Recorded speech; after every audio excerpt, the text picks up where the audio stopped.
Сәлеметсіздер ме? Сіздермен 99 каналы.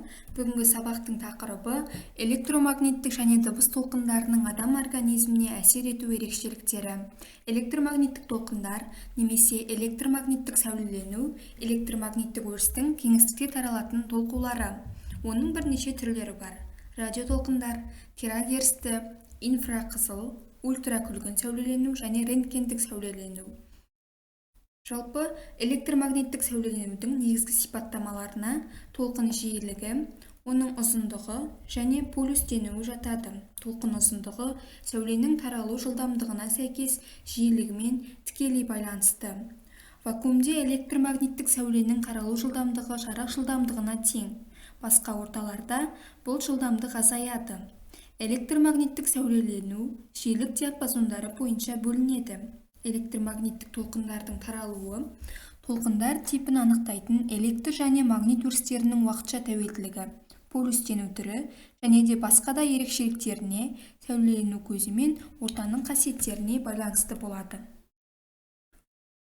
Белгілі бір деңгейде электромагниттік диапазонда сәулелену адамдарға және де басқа да тіршілік иелеріне, сондай-ақ электрлік құралдардың жұмысына теріс әсер етуі мүмкін. Жасанды көздерден бөлетін радиотолқындардың биологиялық әсерін зерттеу. Тек радиотехника белгілі бір даму деңгейіне жеткеннен кейін ғана 20 ғасырдың 30 жылдары ғана мүмкін болды. Мұның әсерінен электромагниттік өріс рұқсат етілген деңгейден төмен болғанда жүйке және синапстарда қозу құбылысынан көрінетін өзіндік ерекшелігі бар екені анықталған. Жоғары және аса жоғары жиіліктегі токтың әсерінен биологиялық эффектінің жинақталуы байқалады. Осының нәтижесінде жүйке және де жүрек тамыр жүйесінде функционалдық өзгерістер туындайды да түрлі диапазон әсерінен организм зақымдалады.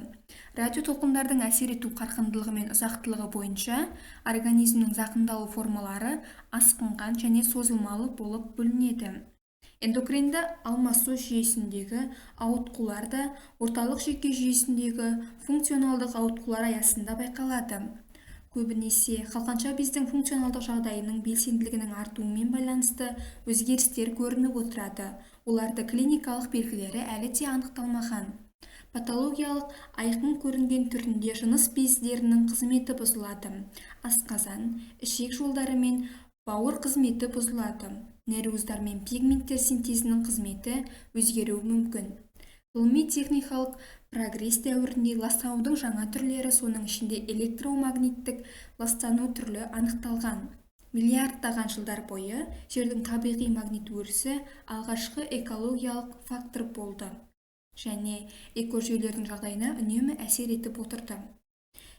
Магниттік дауыл деп аталатын құбылыс адам организмінен қоса барлық экожүйелердің жағдайына жағымсыз әсер етеді. Бұл кезеңде жүрек тамыр, жүйке соматикалық және де басқа да аурулармен ауыратын науқастардың жағдайы нашарлайды. Магнит өрісі жануарларға да, әсіресе құстар мен жәндіктерге де әсер етіп отырады. Адам әрқашан дыбыстар мен шу әлемінде өмір сүрді. Дыбыс адамның есту аппараты арқылы қабылданатын сыртқы ортаның механикалық тербелістерін айтады.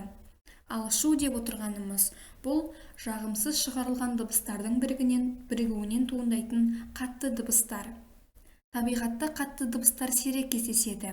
Шу салыстырмалы түрде әлсіз және қысқа болады. Шу деңгейі дыбыс қысымының деңгейін көрсететін бірлік децибелмен өлшенеді. Дыбыс қысымының қабылдануы шексіз емес. 20-30 децибел шу деңгейі адамға зиянсыз, бұл табиғи шу аясы. Қатты дыбыстарға келсек, мұнда рұқсат етілген шегі шамамен 80 децибелді құрайды. Ал 130 децибел дыбыс адамда ауырсыну сезімін тудырады, ал 150 бұл тіпті адам үшін қауіпті, бұған адам төзе алмайды. Адам организмі шудан іс жүзінде қорғалмаған. Қазіргі уақытта дәрігерлер шудан туындайтын аурулар, яғни есту мүшелері мен жүйке жүйесінің зақымдалуы туралы ақпараттарды жиі айтады. Назарларыңызға рахмет.